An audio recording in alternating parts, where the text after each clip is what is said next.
His most notable role was as lunar module pilot for the ill-fated Apollo 13 mission. He also served as backup lunar module pilot for Apollo 8 and 11 and backup commander for Apollo 16. He went on to command one of two crews that flew the Space Shuttle prototype Enterprise's approach and landing test flights in 1977. Fred Hayes.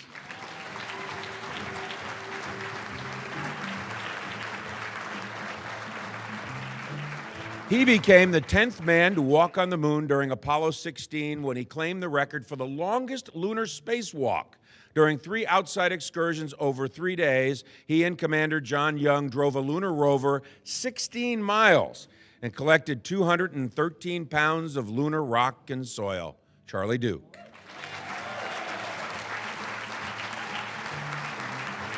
He served as pilot for Skylab 3, during which he worked in orbit for 59 days and spent 11 hours on 2 spacewalks outside of the space station. Later, he commanded the 3rd orbital test flight of Space Shuttle Columbia STS-3, Jack Lausma.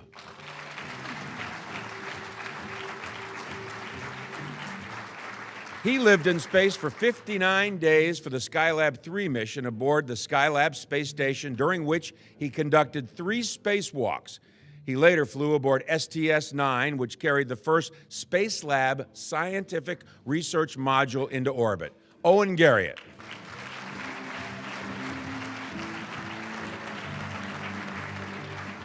This astronaut served as the pilot of the Apollo-Soyuz test project, the first joint mission between the United States and Russia. He went on to command 3 space shuttle flights, including the first mission labeled as operational, STS-5, Vance Brand.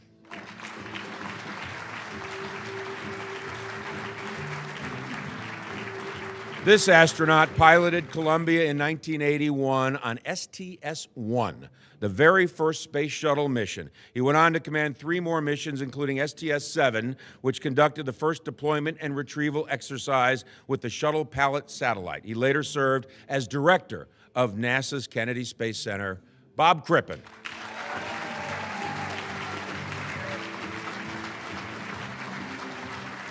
As a mission specialist for STS-5, he and the crew performed the first fully operational flight of the Shuttle Transportation System. He later flew on STS-51A, where he and crewmate Dale Gardner used the manned maneuvering units to capture 2 malfunctioning satellites. Joe Allen.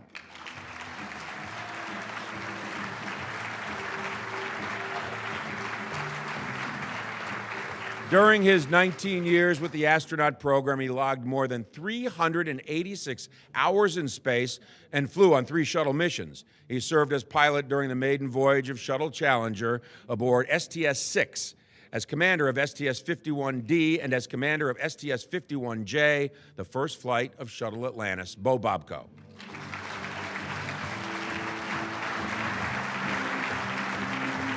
A 3 spaceflight veteran, he was on the first crew to fly an orbiter in close proximity to a free-flying satellite on STS-7. He then commanded STS-51A and later STS-26, which marked the space shuttle's return to flight following the Challenger tragedy. Rick Houck.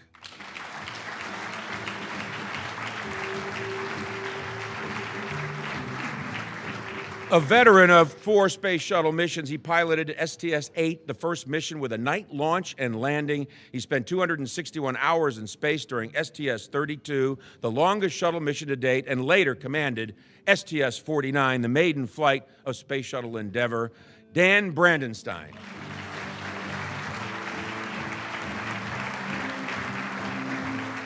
Logging more than 500 hours in space, he piloted STS-9 and later commanded STS-61B and STS-28. He also played a key role in returning the shuttle to flight following the Challenger accident, leading the Space Shuttle Orbiter Return to Flight team.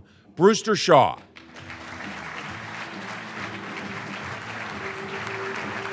This astronaut, a veteran of 5 space shuttle flights, served as pilot for STS-41B, which culminated in the first landing on Kennedy Space Center's runway. He then commanded STS-61C, STS-27, 47, and 71, the first space shuttle mission to dock with the Russian space station Mir.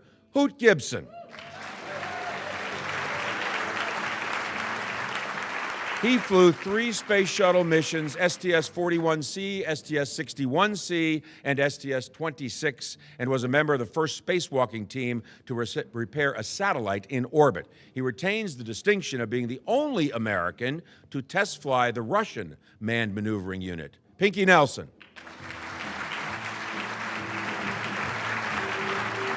He logged over 770 hours in space over the course of 5 space shuttle missions, including STS-41D, the maiden flight of Discovery. During his 3rd flight, STS-31, he helped deploy the Hubble Space Telescope and assisted in its servicing on his next mission. Steve Hawley.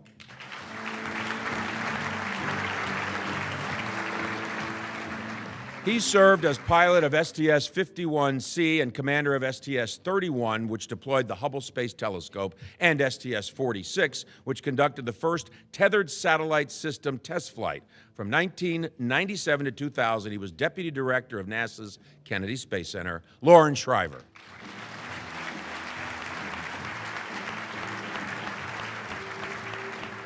A veteran of 5 space shuttle missions, he became the first astronaut to log 1,000 hours on the space shuttle and made NASA's first shuttle contingency spacewalk.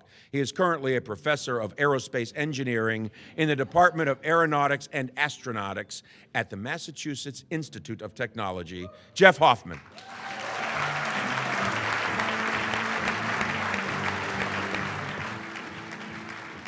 A veteran of 4 space shuttle flights, he piloted STS-61C and STS-31, which deployed the Hubble Space Telescope, then served as commander for STS-45 and STS-60, logging more than 680 hours in orbit.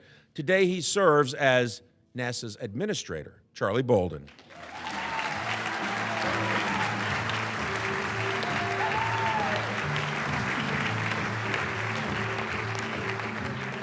During his 24 years in the astronaut program, this astronaut logged more than 66 days in space on 7 space shuttle missions, a record he shares with fellow astronaut Jerry Ross. A 2012 inductee, he currently serves as CEO of the Ad Astra rocket company, Franklin Chang Diaz.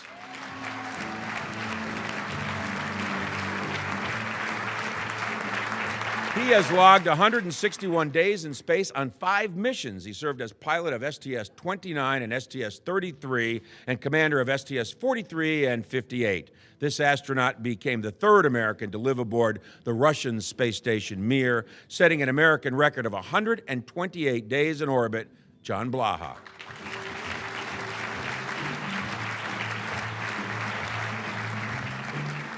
She flew 4 space shuttle missions during her 12 years in the astronaut corps, including STS-49, the maiden flight of the Space Shuttle Endeavour. Currently, she serves as the Associate Dean for Graduate Programs in the School of Engineering and Applied Science at the University of Virginia. Kathy Thornton.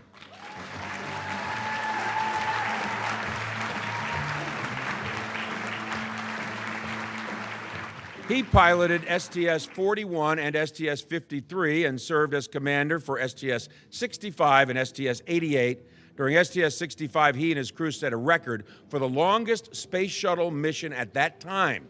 He is currently the center director right here at NASA's Kennedy Space Center. Bob Cabana.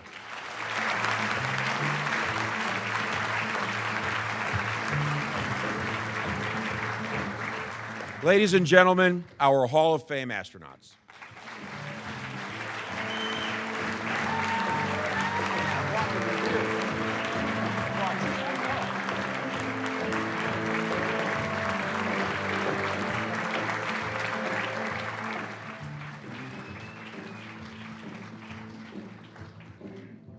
Gordon's not happy. He doesn't like the view. I got to move over a little more. Before we continue, I'd like to mark the passing of 2 Hall of Fame astronauts since our last Astronaut Hall of Fame induction ceremony, Neil Armstrong and Sally Ride. These space legends made remarkable contributions to the exploration of space, and their legacy lives on through their respective educational endeavors. Neil Armstrong and Sally Ride.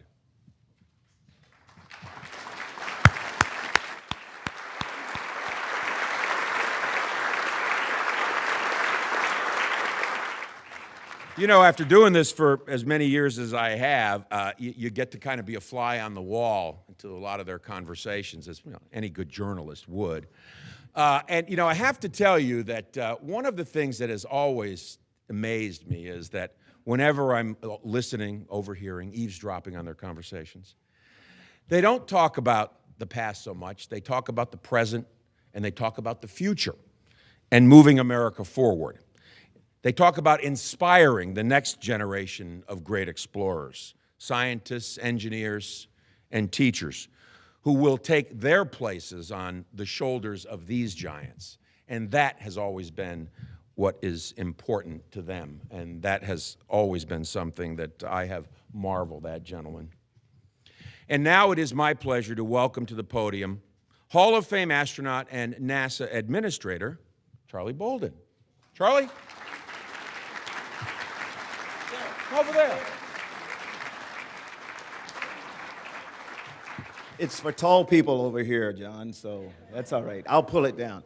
Thanks very much. And just very briefly, let me thank all of you for coming out today and for supporting the Astronaut Scholarship Foundation. It's my real pleasure to be here to speak on behalf of the National Aeronautics and Space Administration, your space administration, and just give you sort of a really quick status check, because hopefully you all know what we're doing. We're having fun, for one thing. Bob Cabana will tell you that. Anybody that you talk to down here at the Kennedy Space Center will tell you that. And Bob and I both like to tell people, if you're not having fun, you're either in the wrong job or you're not paying attention to what's going on. Your space agency is doing pretty well. It's a very difficult time, but in the face of those difficult times, we're calling on people like the folk that are sitting here on this stage who had dreams when they came into this program. Many of them, if they're honest with you, will tell you that, other than the Apollo guys, okay, they really got to do what they wanted to do. But many like me came to NASA intending to go to the moon and then on to Mars. And I think a lot of us would say the same thing. And today, for I think the first time in my lifetime anyway, we're on the precipice of being able to do that. We've allowed commercial entities, industry, to take over transportation to low Earth orbit, to and from, to the International Space Station, and NASA's really focused on trying to get beyond. We're excited about a mission that we're going to put together this summer that's an asteroid retrieval mission, and then after that, moving on to Mars in the 2030s. So for all of you here, thank you so much again. Congratulations to the 3 incredible inductees this year. You all are going to have fun, believe it or not. Hopefully you have had a good time up until now, but the fun's about to begin with your introductions, so stand by. And to all of my colleagues here in the foundation, thanks very much for your continued support, for coming back every year, because it really means a lot to the foundation. And thank you all again. God bless you.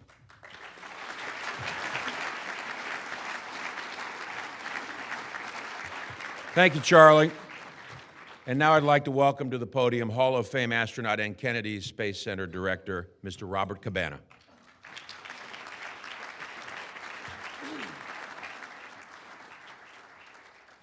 Thank you, and welcome to the Kennedy Space Center in this year's Astronaut Hall of Fame induction. From the entire KSC team, our sincere congratulations to Bonnie, Curt, and Eileen. Absolutely outstanding. Much has changed here at the Kennedy Space Center since these 3 were flying space shuttles. But one thing that hasn't changed is our desire to excel and explore beyond the bounds of planet Earth. Since the last shuttle mission, we've made tremendous progress towards transforming KSC into a multi-user spaceport of the future. And with our recent budget announcement, we're stepping up to meet the President's challenge to send astronauts to an asteroid by 2025. The Vehicle Assembly Building, Launch Pad 39B, and Launch Control Center are being transformed to support the SLS in Orion MPCV for a flight in 2017. Lockheed Martin is operating a world-class production facility in the Operations and Checkout Building High Bay, where their first Orion multi-purpose crew vehicle is being readied today for a flight next year. This facility once saw Apollo capsules leave on their way to the moon, and now we'll see Orion vehicles as they progress on towards asteroids and eventually on to Mars. Also new since their shuttle days is the Commercial Crew Program, which is working with industry to develop a U.S. crew vehicle to take our astronauts to our International Space Station. SpaceX, Sierra Nevada, and Boeing continue to show great progress in making commercial crew transportation to low Earth orbit a reality. And we continue to meet NASA's science mission challenges with our Launch Services Program, which is sending IRIS to study our nearest star, the Sun, in June, and MAVEN to study the atmosphere of Mars this November. And finally, since all three flew on Atlantis, I hope they can make it back the end of June for the grand opening of what I believe is a truly special and spectacular facility that showcases America's space shuttle program, what we have accomplished in those amazing 30 years, and the people that helped accomplish it. Once again, my sincere congratulations to this year's inductees, and thanks to all of you for letting me share a little bit of the enthusiasm, the excitement that this KSC team has about our future. Thank you. Thank you, Bob. And now, ladies and gentlemen, please welcome Hall of Fame astronaut and Astronaut Scholarship Foundation Chairman, Charlie Duke.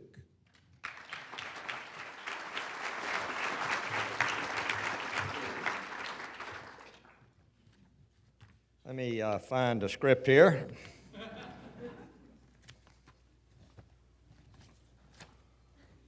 Somewhere. Here we go. Good afternoon, everybody. It's great to have you here. Thank you for coming and helping support this very, very special day for three of our friends who are being inducted. As the chairman of the Astronaut Scholarship Foundation over the last 3 years, first let me say how happy we are for y'all to be here and to join us in welcoming Bonnie, Curt, and Eileen into the U.S. Astronaut Hall of Fame. It is our pleasure to be a part of this great occasion, and when I say our, the Astronaut Scholarship Foundation.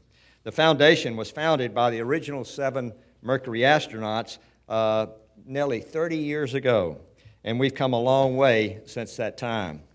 We started out by giving just a handful of $1,000 scholarships, but today, thanks to the dedicated work of astronauts, others in our staff, and others that have helped us raise the funds, and you all that are also involved, we are able to inspire 28 deserving students with $10,000 scholarships annually, making astronaut scholarships the largest monetary award given to undergraduate science and engineering students in America based solely on merit, of which that we are very proud.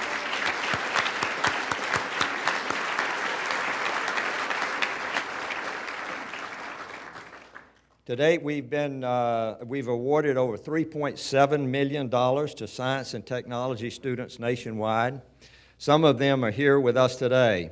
So I'd like the scholars that are here, would you please stand, and we'd like to recognize you. Here they are.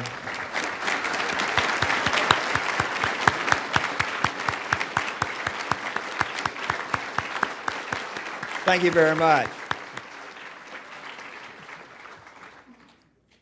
They did a technical presentation this morning with the research that they're working on, and let me tell you, for this old astronaut, I didn't understand a word, I'll tell you. I mean, it's really up here. So. And no, we picked the right guys and gals to receive these scholarships. Of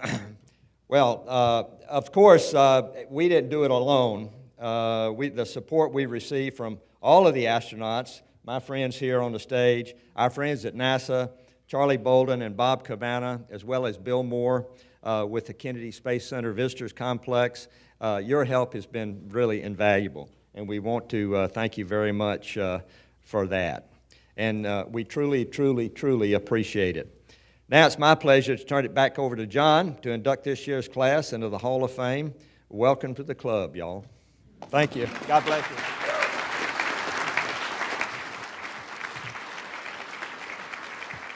It is that time, the induction of the 12th class of Space Shuttle astronauts into the United States Astronaut Hall of Fame. They will be introduced in the order in which they flew in space. Our first inductee is Dr. Bonnie Dunbar. Astronaut Bonnie Dunbar, who holds a doctorate in mechanical biomedical engineering from the University of Houston, is a veteran of 5 space flights. Her first was as mission specialist for STS-61A aboard Space Shuttle Challenger in 1985. Her second as mission specialist aboard Columbia for STS-32. Dr. Dunbar served as payload commander on STS-50 in 1992, during which she helped complete the first dedicated U.S. microgravity laboratory flight. In 1995, Dr. Dunbar again made space history aboard Atlantis on STS-71, the first space shuttle to dock with the Russian space station Mir. On her final mission in 1998, Dr. Dunbar served as payload commander on STS-89, the 8th Shuttle Mir docking mission. During her time with NASA, Dr. Dunbar logged more than 1,200 hours, 53 days in space, and earned NASA's Outstanding Leadership Award, as well as NASA's Exceptional Service Medal twice. She served as Assistant Director to the NASA Johnson Space Center, Deputy Associate Director for Biological Sciences and Applications, and Associate Director, Technology Integration and Risk Management. Dr. Dunbar retired from NASA in 2005 and serves as President and CEO of the Seattle Museum of Flight. Let's take a look at a few highlights from her career.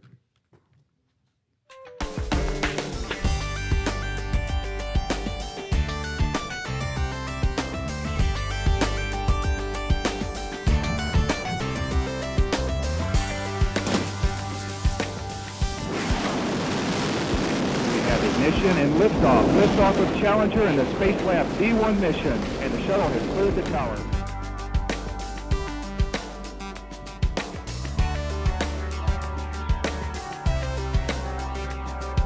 Booster ignition and liftoff of Columbia. Roger, roll, Columbia. Well, hello, Elvis. It's so nice to have you back where you belong.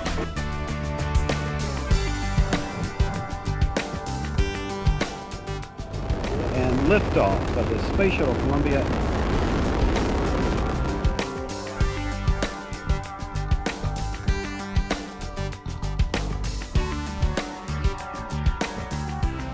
Liftoff of the Space Shuttle Atlantis on a mission that will herald a new day of international cooperation in space.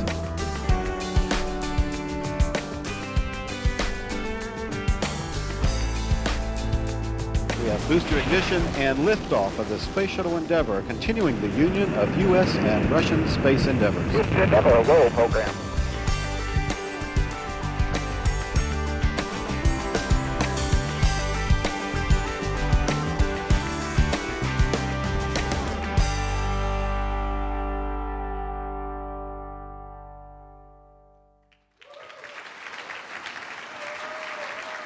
Ladies and gentlemen, astronaut Bonnie Dunbar.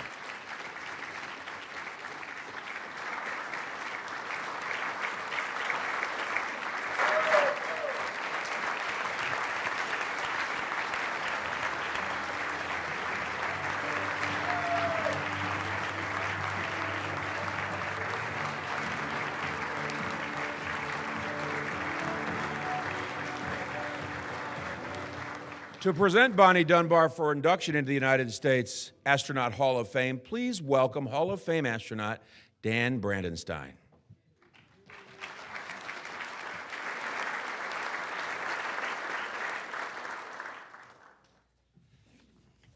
Well, good afternoon.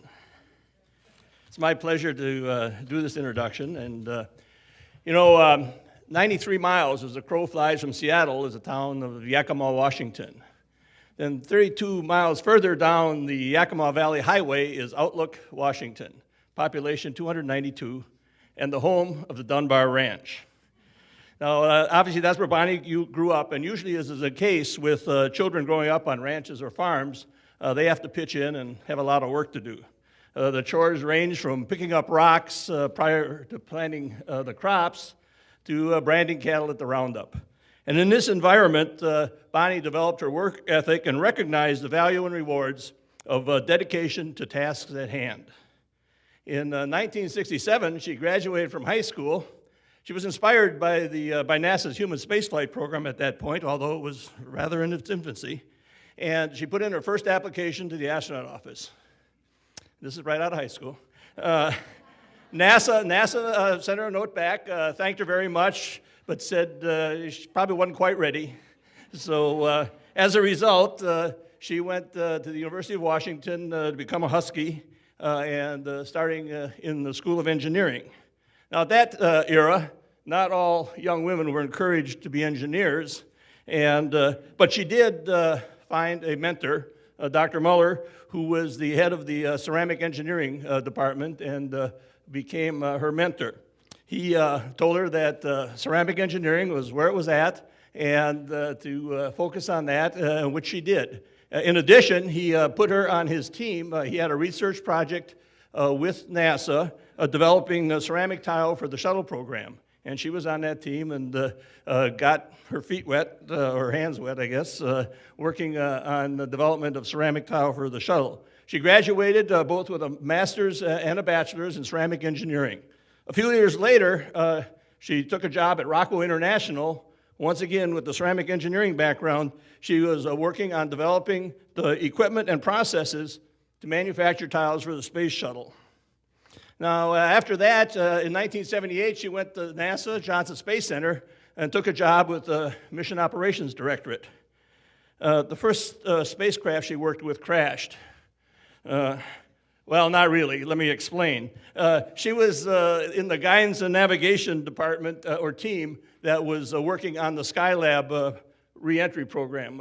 And it wasn't really a program. It was gravity was taking over and the Skylab was coming home. So that's where she got her start at NASA. In 1980, she was elected or selected to the class for the astronaut program. And John covered very well her 5 shuttle missions, but it didn't address one of the really significant, in my mind, jobs she had. She was a backup for Norm Thagard on the first U.S. Soyuz Mirror mission, which meant she spent 13 months in Russia preparing for that mission, and at the end, she didn't get to fly it. But there's a lot of dedication involved in doing that, and she excelled at that. We flew together on STS-32. At that point in time, it was the longest shuttle mission, and as an indication of her dedication to space research, when you have a long mission, the medics kind of get their wringing their hands together. There's a lot of good opportunities here. So one of the things she volunteered for was a study of interocular pressure, eye pressure. So every morning I had this tool, and I jabbed her in the eye. It actually hurt me to do it, and she was at the receiving end of it all. But more importantly, the one that really addresses the above and beyond was she volunteered for muscle biopsies.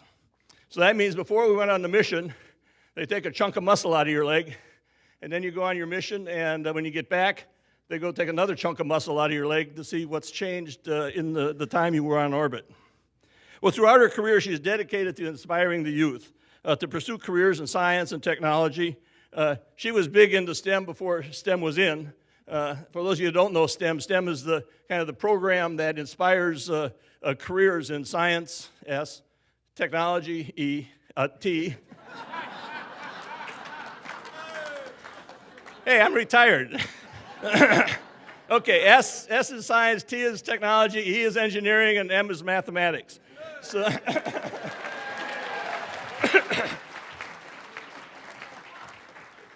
so throughout her career, she did a vast number of presentations, and one of the notable ones was relayed to me by Dick Taylor, a mutual friend of ours. He's a former test pilot at Boeing. She was called up to Seattle to give a presentation to a bunch of engineering societies, all these old hardcore engineers there, and she was going to talk to them about the space program. Just about the time she was ready to start her presentation, they marched in a troop of campfire girls. So now she's got a pretty diverse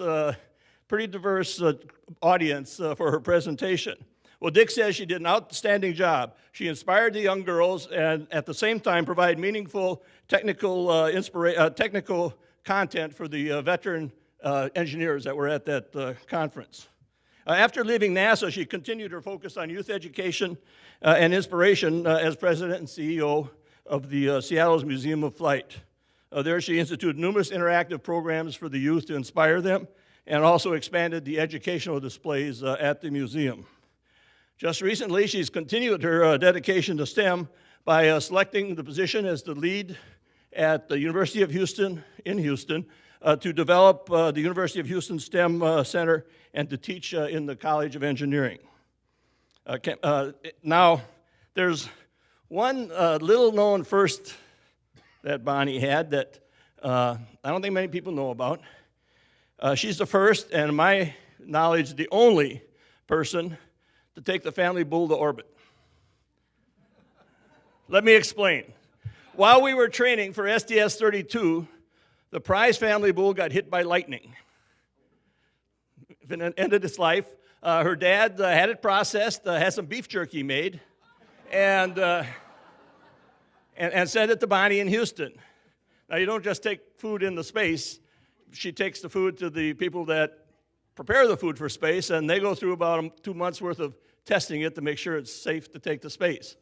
Well, on STS-32, the Dunbar family bull launched with us up to orbit. I'm sad to say it didn't come home. But it sure tasted good. Ladies and gentlemen, it is my honor to introduce you to the newest member of the Astronaut Hall of Fame, Bonnie Dunbar.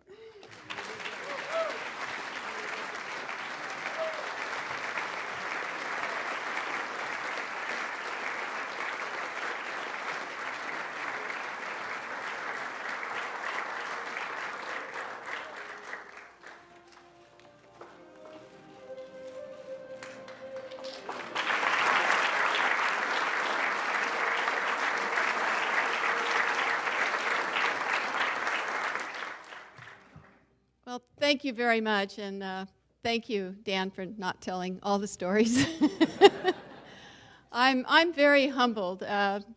This is an opportunity to thank my personal heroes growing up, and the Astronaut Scholarship Foundation, and the honor of being part of this group. I did send that letter to NASA. I was about 8 or 9 when I was inspired by space, and by my parents, by the way, who homesteaded that ranch in 1948. We didn't have much, but we certainly had great open skies at night, and I would go and look at the stars and look at the Milky Way, which you could see. I remind a lot the young people in this audience to go do that.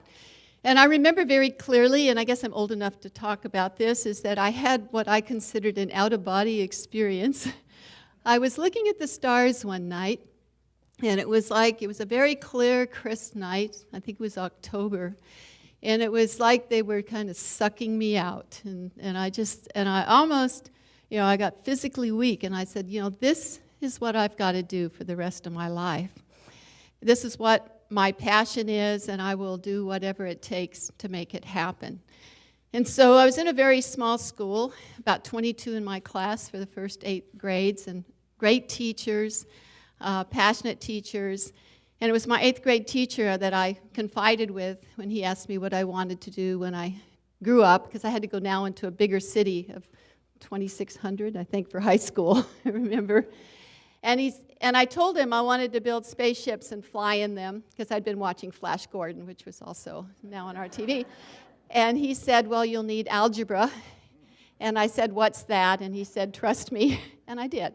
And I took the math and the science and physics, and it was my physics teacher who pointed me to engineering. But it was my parents who taught me about hard work, perseverance, vision, the quest for knowledge and education, even if it wasn't formal. My mother is out there, Ethel Dunbar. Come on. She won't stand.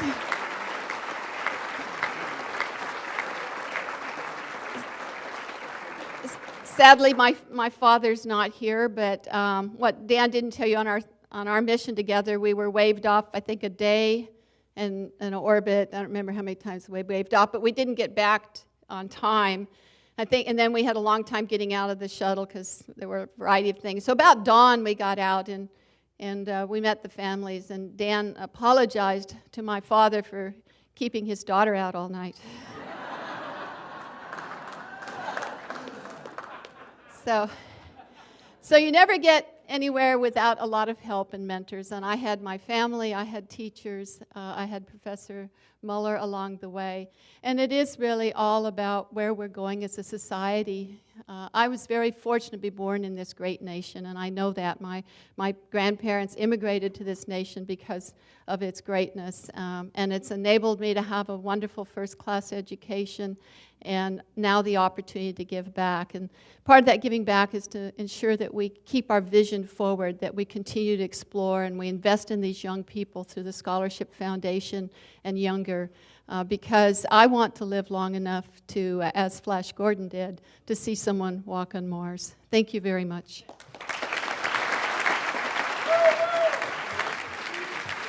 Congratulations, Bonnie Dunbar, and welcome to the United States Astronaut Hall of Fame.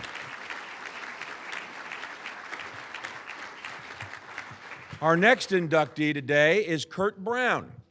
Astronaut Curt Brown is a retired U.S. Air Force colonel and a veteran of 6 space flights, during which he logged more than 1,380 hours. That's 57 days in space.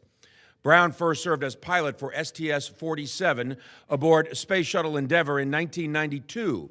He next served as pilot for STS-66 in 1994 aboard Atlantis in 1996. On STS-77, his third time as pilot, Brown assisted the crew aboard Space Shuttle Endeavour as it performed a record number of rendezvous sequences, including the deployment and retrieval of the Spartan satellite. Brown's 4th spaceflight was as STS-85 commander aboard Discovery in 1997. Brown was commander of Discovery again for STS-95 in 1998. That, you all remember, was the historic mission that marked Senator John Glenn's triumphant return to space. A year later, Brown completed his 3rd run as commander aboard Space Shuttle Discovery on STS-103. The focus of which was the installation of new instruments and upgraded systems on the Hubble Space Telescope. During his time at NASA, Brown served as the Astronaut Office Lead of Shuttle Operations and Deputy of the Flight Crew Operations Directorate. Let's take a look at some video highlights from his career.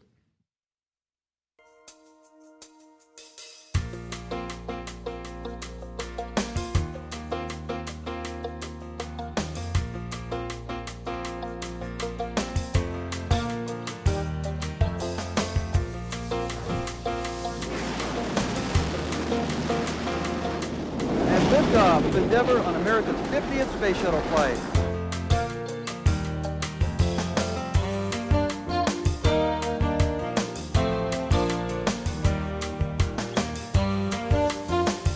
Liftoff of Atlantis on a mission to study planet Earth. Hey, Scott's awesome. He's done a good job. Thanks, Curt. If you can just get him to stay off his head now at home. Liftoff of the Space Shuttle Endeavour. Roll program, Houston. Roger, roll, Endeavour. Discovery copy advisors in pseudo 2. And liftoff of Discovery on a mission to study planet Earth. And liftoff of Discovery with a crew of 6 astronaut heroes and 1 American legend.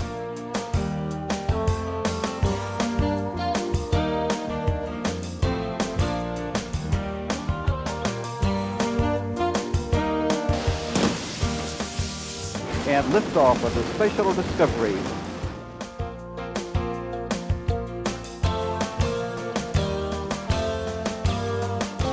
Discovery Houston, we see a good grapple. Discovery, we pulled the room. You have a go for the release of the Hubble Space Telescope.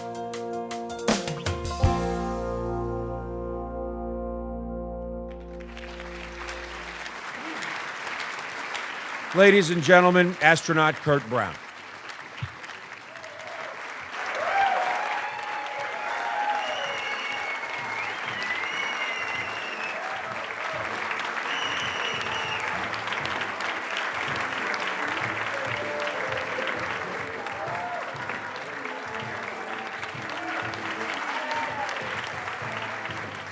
To present Curt Brown into the United States Astronaut Hall of Fame, please welcome Hall of Fame astronaut Hoot Gibson.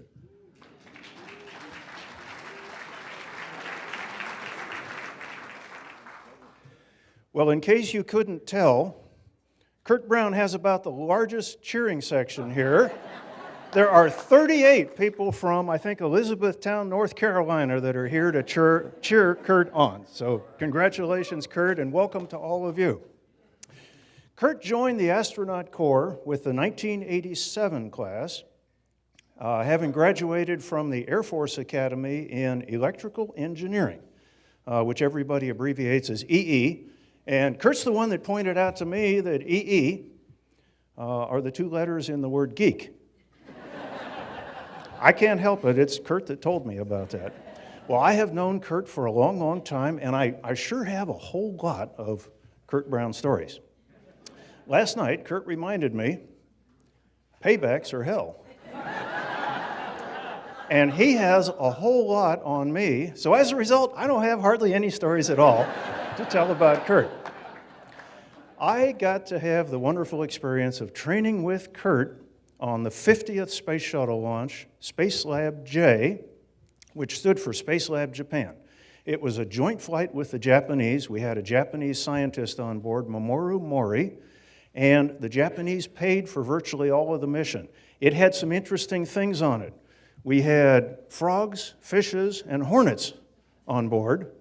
And frogs and fishes, that's no problem. But hornets, we had 256 carnivorous hornets in an enclosure, fortunately, aboard Endeavour. And it had occurred to me a couple times, man, I sure hope none of those guys get loose in the cabin with us. Because these things are about 2.5 inches long, and they're meat eaters, they're carnivorous, and I didn't want them feeding on us. But the mission was really easy compared to the training. And Curt grew up in North Carolina, and food-wise, he's very much an American standard food sort of person. And we spent 2 weeks all together in Japan in the course of this mission, and I was afraid Curt was going to starve to death on this mission. Because some of the things that we had to eat, I'll give you just 2 examples. One morning for breakfast, with chopsticks of course, I'm eating a bowl of noodles. And they had some kind of spicy sauce on them, and they were really good. And then I took a closer look, and I noticed that these noodles had eyes. And I asked Mamoru, I said, Mamoru, what is this? And he said, oh, those are baby eels.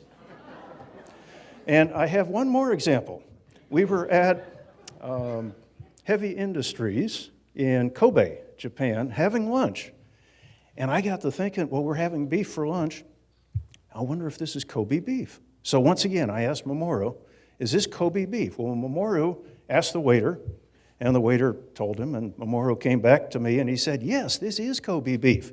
And I'm thinking, wow, that's really neat. And he said, it's tongue. And at that point, at least one member of the crew, Jan Davis, stopped eating lunch. That was about the end of it. Well, Curt and I have had this funny thing that we've done to each other for a great many years. Anytime when we were training, if I flew a half-decent landing in the simulator, Curt wouldn't say, hey, that was a nice landing, Hoot. It was always nominal, Hoot. Everything was nominal. Well, on my final space flight, Curt was the capsule communicator, the Capcom. And so he was the one that I was talking to during launch. Well, right after solid rocket motor separation, the call that the Capcom makes is, Atlantis, Houston, first stage performance nominal. And so I had the opportunity to reply and say, copy nominal, Curt, for all the world to hear.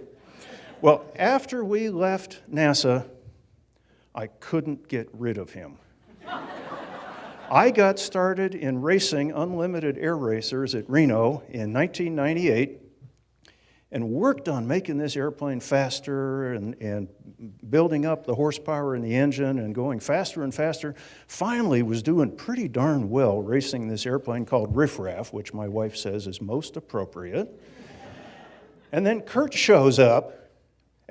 After doing this for 6 years, Curt shows up in this extremely fast P-51 Mustang named Voodoo and just blew my doors off. So I got to race in the jet class a little bit, figuring, okay, I can get away from him there in the jet class. Well, guess what he does? He shows up in a real fast jet and blew my doors off in the jet class as well. I can't get rid of him.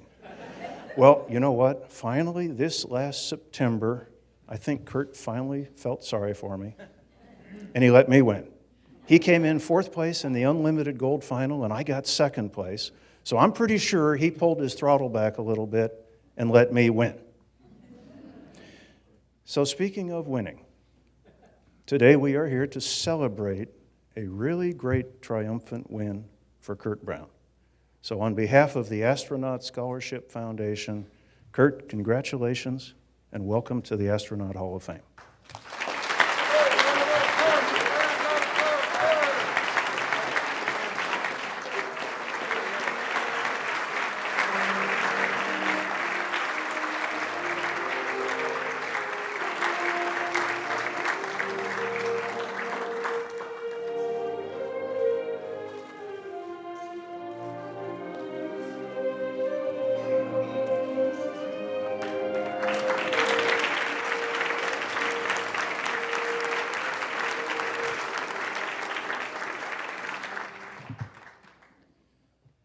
Well, I'm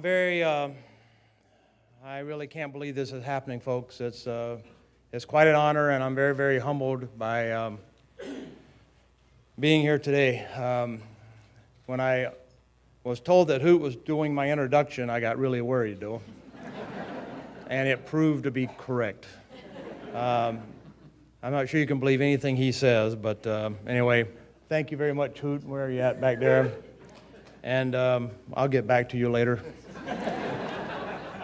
No, seriously, thank you very much for everyone for being here. And first of all, I'd like to thank Charlie and your board and the Astronaut Scholarship Foundation for such a great event and a great purpose. You guys do a great job. Thank you very, very much for that. And I'm very humbled to be part of it, and I'll do my fair share.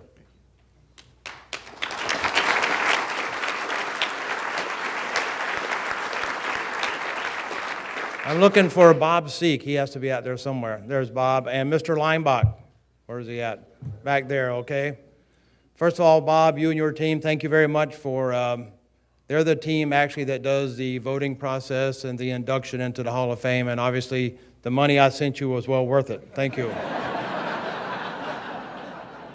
And between Bob and Mike Lomback back there, they gave me 6 space shuttles that were perfect. We went up in orbit, obviously had a very successful missions.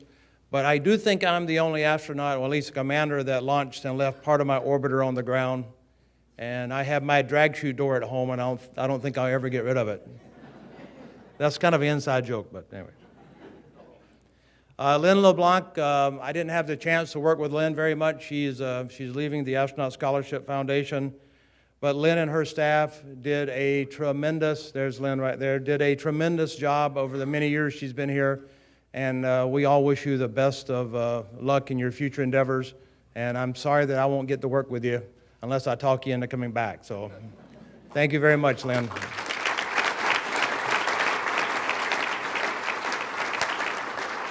Where's Ross at? Pinza. Oh, there he is back there. Okay. I'm at the airport. Ross works for the Scholarship Foundation as a volunteer. And so Ross, I'm at the airport. Ross picks us up at the airport. He shakes my hand and like breaks it off, okay? So then I knew he was probably either military or law enforcement. Unfortunately, Hoot, for you, it was law enforcement. But he did a great job, got us at a hotel, but I have one suggestion. I wanted you to show up in your squad car so we could do the lights and the sirens and stuff, and to hell with those toll booths, you know, we could go right through there. But anyway, we had a lot of fun. As Hoot mentioned, I have a lot of folks here. Mary and I got together and decided to send out our invitations and stuff, and we're going, boy, this is a big, it's a big deal for me, but for the other folks, that's a lot of expense to come down and be part of this. So we said, shoot, it's better to invite and have them turn us down than not invite at all. So we invited all our friends, and they all came.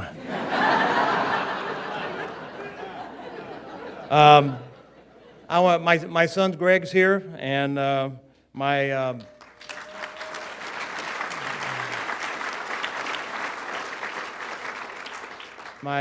brother's here, and his son. My two sisters are here, and obviously my beautiful wife's here, and then especially my aunt and uncle are here. They're the, can you say matriarch or patriarch, or however that is, of our family. So I have the whole side, my whole family's here, and it's I'm very honored to share this with them. I also have a lot of aviation friends. As Hoot mentioned, I do some air racing, and I have a number of racing friends here, and also some airline friends that I work with at the job, and they're here. And then I have a whole group of my friends from our local area in Hudson, Wisconsin. Mary and I live in the Twin Cities, and just across the river in Wisconsin is where we live. And you know, I thought about this, and I think I finally figured it out. You know, yesterday they had a huge snowstorm, about 12 inches of snow, so I know why they came. So. Well, I'm sure I forgot someone, but seriously, thank you so much for showing up. It means a lot to Mary and I, and this is a one-time-in-a-lifetime event, and I'm so glad that you're part of it. One aspect of being an astronaut is, obviously it's a lot of fun. We get to go up in orbit and all that, but the great people you get to work with. I'm a pilot, I'm an aviator, I'm not a really smart guy. Geek is how you spell it. So, but I'd like to seriously thank Dan Brandenstein and Bob Cabana and Hoot Gibson. They were the chief astronauts at the time that I was having my career at NASA. And through their guidance, smart decisions, flight assignments and stuff, I think without their guidance I wouldn't be here today. So I really want to thank you guys for taking care of me and keeping me out of trouble. So, somewhat, Hoot. Hoot was my first commander on Space Shuttle Endeavour. It's STS-47 back in 1992.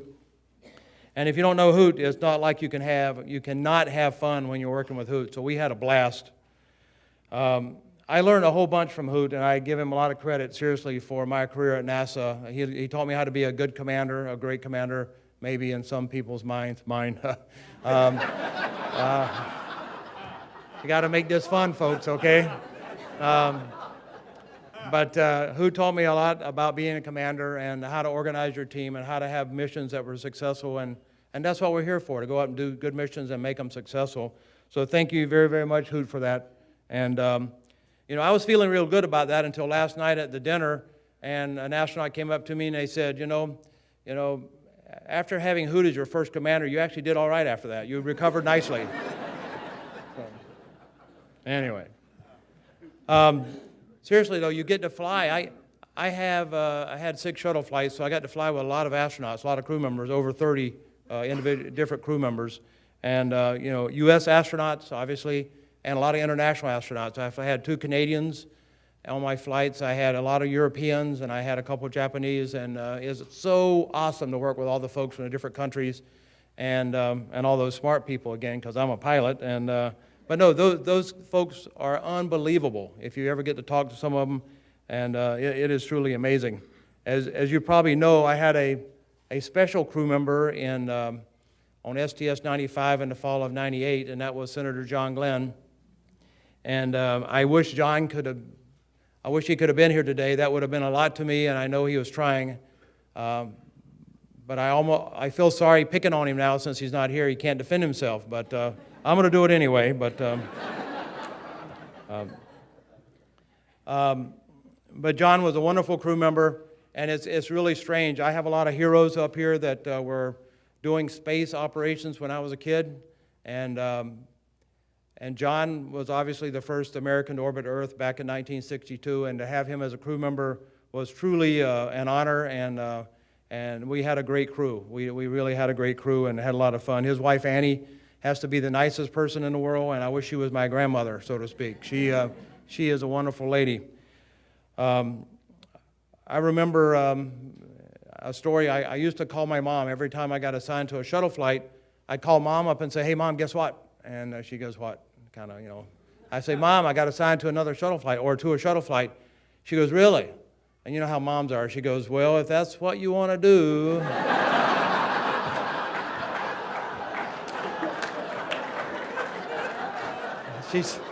she says, if that's what you want to do, I support you 100%, you know. And so I got that, and when I got assigned to my second flight, I called her up, and she goes, oh, if that's what you want to do. My third flight, the same, and my fourth flight, the same. And then on my fifth flight, I called up Mom, and I said, Mom, I got some great news. Guess what? I got assigned to another shuttle flight.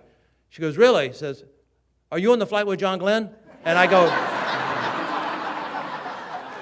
and seriously, after about 10 minutes, I finally broke in on the conversation, and because she was so excited about John flying, and I go, Mom, I called you to let you know that I was flying, okay? But John was a good crew member. I have to tell the story again. He's not here, but if it's in his book, has anyone read his book? Walt, they're just like that, just like your book. Where's Walt at? Just like your book, Walt. Anyway. But seriously, lunch morning, as you all probably know, we get up in the morning, eat breakfast, put on our suit, we get in the Astrovan, and we head out to the pad. Well, John was 77 years old when we flew in 1998, so we try to come up with something trying to break the tension, because lunch morning can be pretty stressful. So we came up with these launch pass or launch boarding passes, okay, and we printed all of them out. Well, we had two rookies on that crew. John, which I consider a rookie, because if you hadn't flown in a quarter of a century, you're probably a rookie. And then Pedro Duque. Pedro was the first Spaniard to fly in space. He's like the John Glenn of Spain, and a wonderful crew member. But we made up these launch boarding passes, and we stuck them in our little pocket up here on our sleeve, but we did not give Pedro or John one. So we're in the Astrovan, and we run out past the Launch Control Center, and our leadership gets out, thank goodness, and then we boogie on out to the pad, and on the pad, we pull up, you know, and the orbiter's sitting there, and it's spewing, making noise, and groaning and moaning, and we stop, and everybody grabs their stuff, and suit techs help us get standing, and the driver stands up and says, okay, boarding passes, please. So I unzip my pocket. I unzip my pocket, and I hand it to the boarding pass to the driver. He says, thank you very much, you can get off. And Steve Lindsay opens up his, and hands it, and he goes, thank you very much. He gets off. Scott Perezinski does that. Steve Robinson does that. And we're all looking at John and Pedro, and they're unzipping their pocket. And their hands in their pocket, pretty soon their elbows in their pocket, and they're trying to find their boarding pass, and John goes, I don't remember getting a boarding pass. Someone must have really screwed up, because I didn't get a boarding pass and all that stuff. And it got out of hand pretty quick, and I said, okay, and we're going to let you go without a boarding pass. But that obviously broke the tension a little bit, and so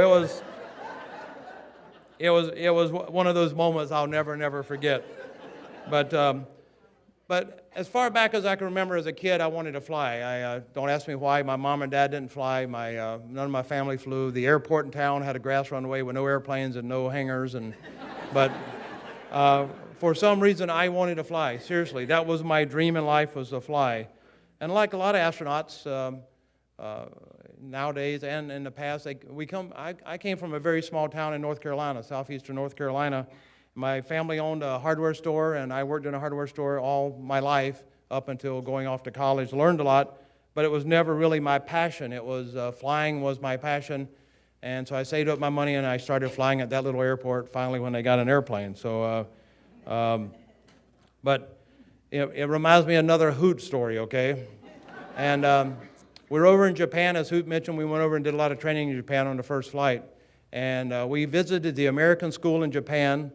And we're down in front, kind of like this here, and all the students are out there, and they're asking questions. And this young student raised a hand, and I said, yes. And they go, did you always want to be an astronaut?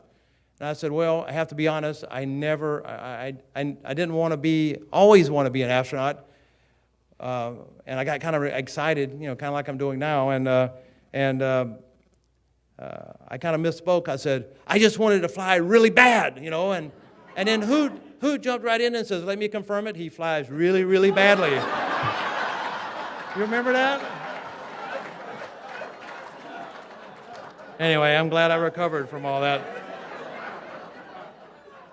To all the astronaut, seriously now, to all the astronaut scholars, the past, the present scholars that are here, the future scholars that may be here, and all the young folks in the audience. On a serious note here, dreams are very, very important. Dreams are what made this country great. Dreams are what made NASA such a great institution and so successful. And dreams continue to make this nation very, very great. Our dreams determine who we are. Our dreams determine what we do in life. Never think or never believe that your dreams will not come true. My dream was to fly. My dream came true. May all of your dreams come true. Thank you.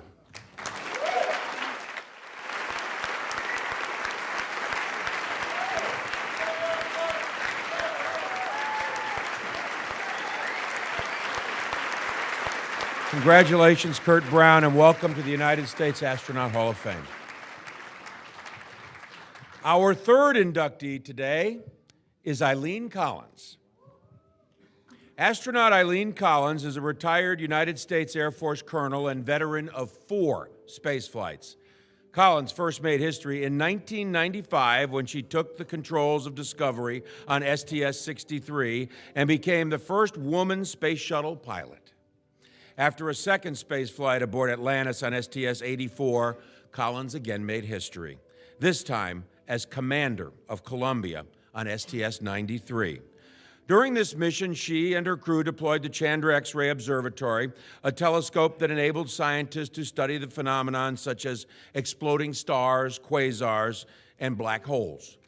Collins served as commander again in 2005 on the historic return to flight mission, during which STS-114's crew docked Space Shuttle Discovery at the International Space Station to test and evaluate new procedures for flight safety, shuttle inspection, and repair techniques. Before her retirement from NASA in 2006, Collins logged more than 870 hours, around 35 days in space. Since then, she has worked with CNN as a space shuttle analyst and served as an aerospace industry consultant and an advisor to the National Space Biomedical Research Institute. Let's take a look at some video highlights from her career.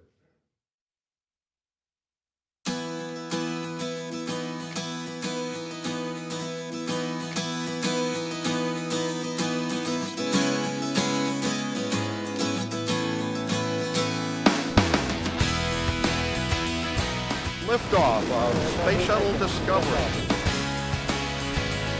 I want to say that deer is very beautiful, and it was very shiny, and we are very happy to meet you in the sky.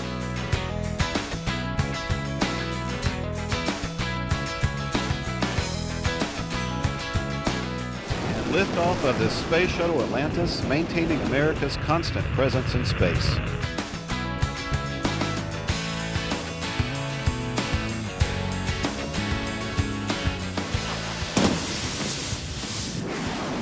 Liftoff of Columbia, reaching new heights for women in X-ray astronomy. You're getting a little bit better view of Chandra out in front of the IUS there, and I will tell you there is nothing as beautiful as Chandra sailing off on its way to work.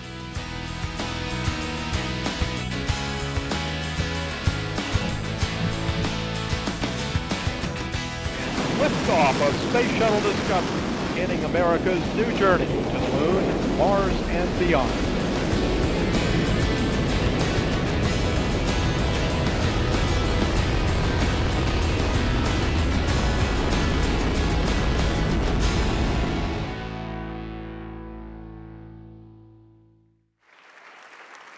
Ladies and gentlemen, astronaut Eileen Collins.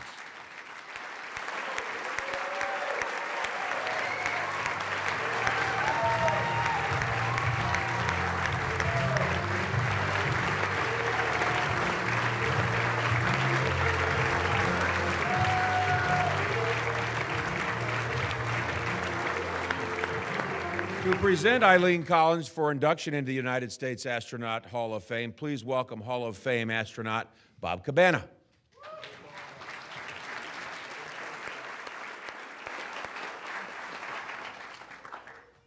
Well, I'm sure you'll agree with me that our final inductee into the hall this year comes as no surprise to anyone. She's been leading the way for others her entire career and excelling at everything that she's done. The first female shuttle pilot, the first female shuttle commander. She's absolutely amazing.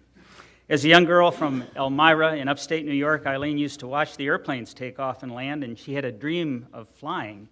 And with hard work and determination, that dream led to a degree from Syracuse University in 1978 and a commission in the United States Air Force, where she was one of 4 women to attend pilot training that year. After earning her wings as a pilot, she spent 3 years as an instructor in the T-38 Advanced Jet Trainer at Vance Air Force Base. She then transitioned to C-141s, the Starlifter, at Travis Air Force Base in California, where she was a commander and also an instructor pilot. Following her operational tour in 141, she spent 3 years at the United States Air Force Academy as an assistant professor of mathematics. And then she was the second female to be admitted at the coveted Air Force Test Pilot School at Edwards Air Force Base in California, graduating in Class 89B. It was while she was at Edwards that she was selected to be an astronaut candidate in NASA's 13th astronaut class in 1990. Now, as the 13th selection, that class had their class patch with a black cat on it because they thought it was really cool, you know, lucky 13. But in the astronaut office, they soon became known as the hairballs. And I don't know the whole background on it, but somehow, after becoming a hairball, Eileen quickly picked up the call sign Mom. And I'm told that was for the comfort and care that she provided that what was sometimes a very rowdy group. Now, I first got to know Eileen after her selection. We shared an office together. And I got to admit, Eileen might have a few good stories on me, but I couldn't come up with one story on her. Who can say anything bad about Mom?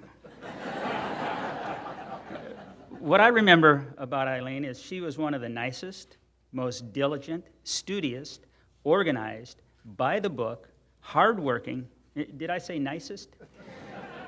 Dedicated astronauts I've ever known. As chief of the astronaut office, I had the privilege of seeing Eileen off on her first flight, piloting Discovery on STS-63, the first shuttle to rendezvous with the Mir space station. And then in May of 1997, sent her back to Mir again, this time as the pilot of Atlantis on STS-84, where they actually docked with Mir and transferred over 4 tons of critical cargo to the Russian outpost. In July of 1999, Colonel Collins entered the history books once again, this time as the first female commander of a U.S. spacecraft, commanding Columbia on STS-93, where her crew deployed the Chandra X-ray telescope. Now, Chandra is NASA's flagship X-ray telescope, holding a key place in our great observatories. And I'm sure if you corner Dr. Stevie Hawley here afterwards, he'd love to tell you about all the quasars, stars exploding in space, and black holes that it looked for. And I know, having him on her crew, Eileen certainly had her hands full. But Dr. Stevie does take credit for shortening her commander flow on her second flight, because on he was her MS-2, and on her second flight, her MS-2 was Steve Robinson. And so Steve takes credit for making it easier for her, because on her second flight, all she had to turn around and do was say, "Shut up, Steve." She'd already learned that from her first flight. In July of 2005, Eileen was called to lead the way once again as the commander of Discovery on another critical space mission, America's return to flight following the Columbia accident. It was an extremely challenging flight with the eyes of the nation upon it, but Eileen was up to the task. Her crew brought much-needed supplies to the International Space Station and also tested, demonstrated, and evaluated new procedures for flight safety and shuttle inspection and repair, techniques that enabled us to complete the International Space Station and safely fly out the remaining shuttle missions. Altogether, Eileen has accumulated over 872 hours in space, making history at every turn. She's been presented with awards, personal decorations, and honorary degrees too numerous to mention, but you wouldn't know it talking to her. She is one of the nicest, most mild-mannered, modest people I know. Did I say nicest? She always puts others before herself and gives the team credit for her accomplishments. And as accomplished as she is, one of her greatest joys is her family, Pat, Bridget, and Luke in the audience, and it's really great to see you guys again. Her nickname, Mom, says a lot about Eileen. She's always thinking about others, not herself. But she's also extremely technically excellent with a passion for NASA and human spaceflight, continuing to serve after her retirement as a member of the NASA Advisory Committee Space Operations Panel. Fellow Hall of Fame astronaut Jim Weatherby, her first commander, graded her as the top spokesperson for NASA, and I agree.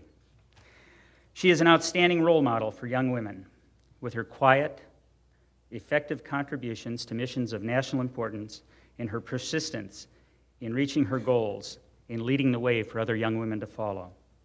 Her interview with Oprah Winfrey should be mandatory viewing for anyone wanting to convey self-assurance without egotism, an appreciation of opportunities with a total understanding of the attendant responsibilities that come with them.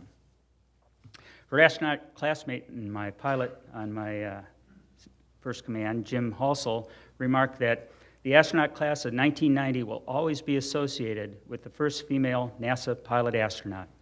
Eileen carried that title with poise, ability, and the finest example of servant leadership. Eileen, thank you so much for the opportunity to introduce you today. It really means a lot to me.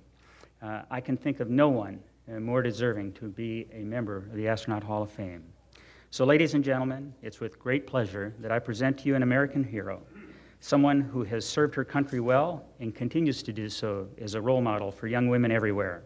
A veteran of 4 shuttle missions on 3 different shuttles, the first female shuttle pilot, first female shuttle commander, Colonel Eileen Collins.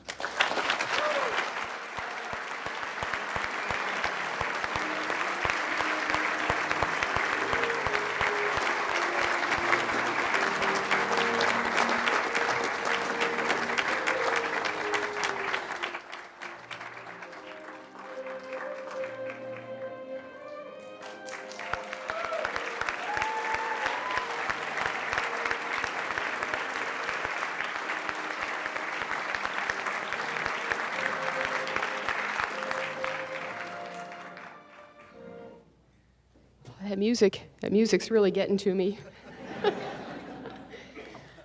Oh, thank you, Bob. I don't know if I can live up to that. That was, thank you so much for that nice introduction. I do want to say, got a few minutes here to share some words of wisdom, but I am always nervous before I get up to speak. And I am so much more calm going out on the launch pad and launching on 600 million pounds of controlled thrust than I am getting up in front of a group of people. So bear with me. I decided, since I'm so comfortable on the launch pad, I'd write a checklist for today. And it will also keep me on schedule so I don't go over time. But I want to begin by thanking, obviously, the Astronaut Hall of Fame and the Astronaut Scholarship Foundation. Lynn, for all the great work that you've done over the years, and I'm glad I had the opportunity to work with you, and all the staff that put this great day together. Thank you so much for what you've done and what you'll continue to do. And it's also very important that right up front, I thank my family and my husband, Pat Youngs, and my 2 children, Bridget and Luke. They have supported me through my missions, especially my last one. And they're strong supporters of the space program. And my mom and dad aren't with us anymore, but I thank them wherever you are. Never put limits on me as far as my career. My dad wanted me to be an accountant because he knew I was good with money, and he wanted me to do his taxes. But when I told him I wanted to go in the Air Force, he said, "You are not going in the Air Force." And he was in the Navy back in World War II, so he must have some memories, but he said, "You are not going." But then when I told him there was a scholarship through ROTC, he said, "Oh, Okay. Well, but God bless my mom and dad. They were my heroes. And Bob Cabana, thank you so much for doing the introduction today. And I did want to say a few words about Bob. And yes, he already mentioned we shared an office in 1990 and 1991. He was training for his first flight on STS-41, and I shared the office with his commander, Dick Richards, and Bob, and he said a lot of words of wisdom to me when I was an astronaut candidate. And of course, I'm just absorbing all this. The first time you meet an astronaut, you remember what they said to you. Like for the rest of your life, you'll remember what they said to you. And one of the things that Bob, the most important words of wisdom that Bob gave me, drum roll, was, "Why are you sitting behind your desk reading engineering drawings? This is the most free time you are ever going to have in your time in the... Go home and play golf." So, do you remember that? And I still remember him telling me that because I didn't feel guilty anymore. But Bob and I shared a church back in Houston, and he was my boss for many years as chief of the astronaut office and a great role model and friend. So thanks again, Bob. I also want to congratulate Bonnie and Curt. I'm so glad that I was able to share this experience with you. And I just want to say a few words about each of them. I met Bonnie, actually, you were the first woman astronaut that I met outside of the interview. And it was probably, in fact, it was my first or second day after I was accepted into the astronaut office. And Bonnie welcomed me. I remember where I was standing in Building 4 North. I remember the door I was at. And I remember the things that Bonnie said to me. She was so welcoming to me, sharing advice. And again, as really all the other women mission specialists, they were my role models. And Bonnie, you and the other women have made my job as the first woman pilot so much easier. I mean, I just fit right in the culture because they had done such a good job leading up to that point. Women were very well accepted in the astronaut office. Also, I worked with Bonnie on STS-50. I was a member of the closeout crew, and I strapped her in on that mission before the launch. And I observed that she always set very high standards, and always, it was so important to her to achieve excellence in everything she has done. So congratulations, Bonnie. I'm so happy that you were inducted, and I had the opportunity to spend this time with you. For Curt, I could actually talk for like 20 minutes about the things that I've done with Curt because we worked together in so many different jobs. We were basically from the time as an astronaut candidate, I was in the class right after him, up until he retired. But my first memory of Curt was when we were taking this Myers-Briggs personality test. So y'all know what that is? There's like... So I'm not going to say what we are, but I will tell you, we are the same personality type. We're exactly the same personality, and we were told that this is the personality type of military test pilots. So I knew right from the start, so Curt and I have a lot in common. And then Curt trained me as a Capcom. And being a Capcom is the astronaut that works in mission control, talks to the crew as they launch, for the pilots as you launch and as you re-enter. It is a very demanding job. It requires very top knowledge in shuttle systems, shuttle operations, abort procedures. You need to be a quick thinker, and Curt was one of the best. And he trained me, and I'm glad I needed to be trained by one of the best, and I thank him for the time that he spent with me doing that. We also had some fun, and Curt has a great sense of humor. He's a great practical joker. So I'm going to tell you about one practical joke that he played on me, or at least I thought. So there's this thing that we do called dance off the tank. And do you remember that? It's on aborts. You have to come back, you're kind of low in the atmosphere, so when you separate from the tank, you have to be very careful that you don't hit the tank after you separate. So you have to do this maneuver. And actually it applies after main engine cutoff on nominal launches when you have to pitch around and get a picture of the external tank. So there's some tricky piloting techniques that are needed after main engine cutoff. And it involves like pushing in on the THC, which is the thrust hand controller, a couple seconds up, a couple seconds down, like one. There were like 7 different steps, and you had to memorize it because you didn't have time to read the checklist. So I got in the sim one day in the left seat, And sometimes you'll see a little Post-it note there, because not every pilot could memorize it all. And you kind of laugh at oh, who needed that Post-it note? You mean you couldn't memorize the procedure? Well, I get in there one day, and there was 2 Post-it notes. And the one on the top of the THC had an arrow pointing up, and it said up. Remember this?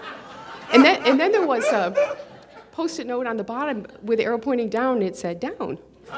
So, and I called the instructor, and I said, okay, who put these Post-it notes up here to, playing a joke on me? And they go, oh, that was Curt Brown. And I said, oh, there he goes playing more jokes on me, trying to make me feel stupid. And they go, no, that wasn't for you. That was for Bob Cabana. So, trying to help Bob. Do you remember that, Curt? That was, he probably doesn't. He has played so many jokes on people that I'm sure he doesn't even remember that one.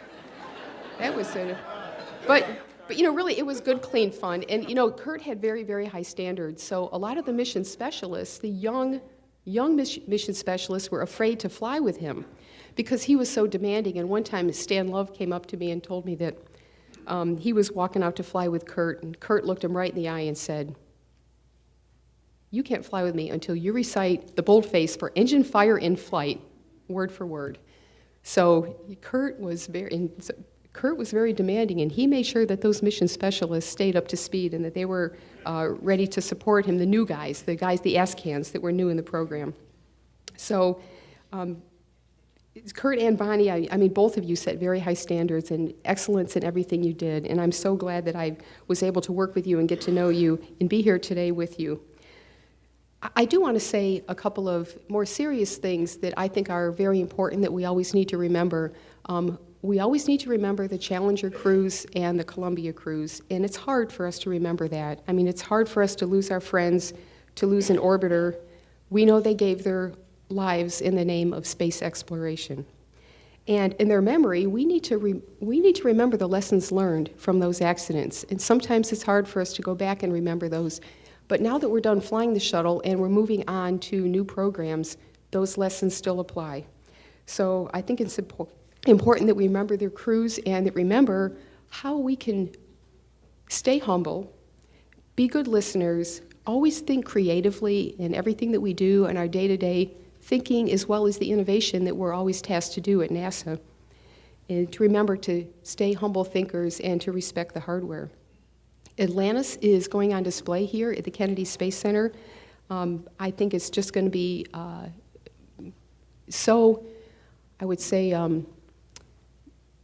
inspirational to the people that come here to see Atlantis. And I hope that you spread the word and get your friends to come down and visit.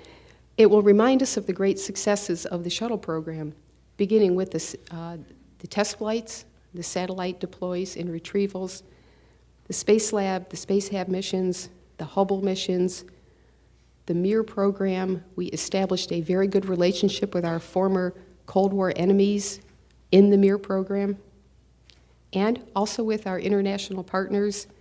We built the space station, serviced it.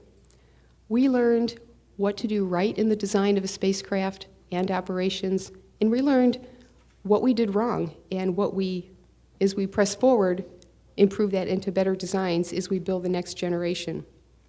And also the number of people that flew on the shuttle. The more people that fly, the more word we can get out on the space program and why it's important to all of us on this planet. So why am I here today? It's really all about opportunities, the opportunity that I had in the military and the opportunity that was presented to me to become an astronaut. We live in such a great country with such great opportunities. A person can go from living in poverty here in this country and go on to any aspiration, be a CEO of a company, be a pilot, an astronaut, be the president of the United States. And other countries don't always offer that opportunity, and sometimes I think we take it for granted here. We can choose to go to college. We can choose the degree that we want in college. I like to talk to young people about STEM. And we've heard about that earlier today. But I like to tell young people, if I was going to college today and I wanted to be an astronaut, I would probably choose a degree like geology, because I know that we're going to be going to the asteroids, back to the moon someday, onto Mars. All of these opportunities are out there. Any science, any engineering will qualify you to be an astronaut, but the country also needs degrees like computer engineering and accounting. There's many areas where, although we have unemployment in this country, very high unemployment, there are jobs that go unfulfilled because they are technical jobs and we don't have people with the right skills. And that's really a shame. So I think we can steer our young people towards skills that can be used for the future. But regardless of what career that you choose, as a young person, pick a place, that you, a job, career field that you know is needed. You will be needed. You will be wanted. And that, in the long run, will not only help the country, but it will make you happy in the career that you have. And the space program obviously offers a great opportunity there. But if you are an expert in something, your company will know you, and that will make a name for you. And you can be a part of an exciting mission like the space program. And as Charlie Bolden had mentioned, going back to the asteroids and going on to Mars someday is very inspirational to our young people. And it is such a great feeling to stand there and watch a rocket launch and know that you were part of making that mission happen. So what am I thankful for? Faith, family, health, opportunity, mission, curiosity, exploration, and passion. God bless you all.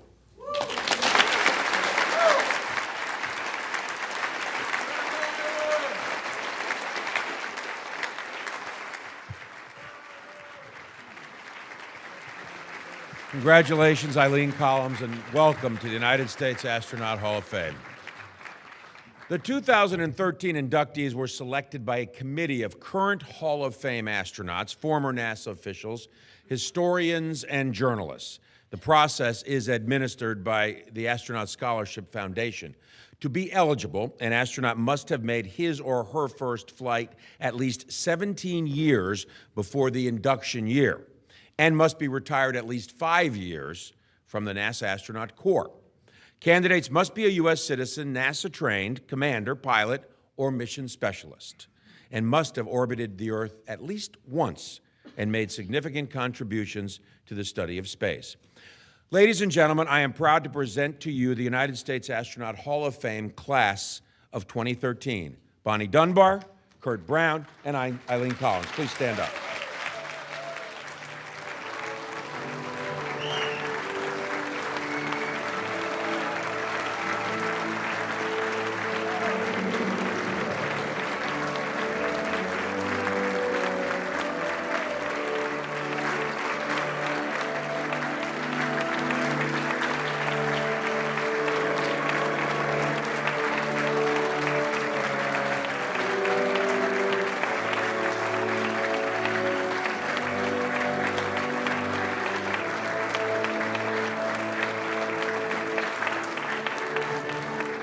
My pleasure to be with you today on behalf of the Kennedy Space Center Visitor Complex and the Astronaut Scholarship Foundation. Thank you for joining us for this historic ceremony. And as they're taking these pictures, remind you that we hope you'll all come back when Shuttle Atlantis is unveiled. It's going to be a spectacular, spectacular sight.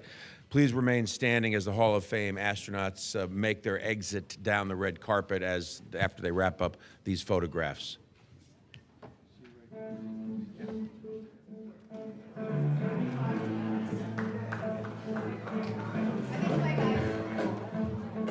Curt Brown will have the boarding passes at the door for everybody.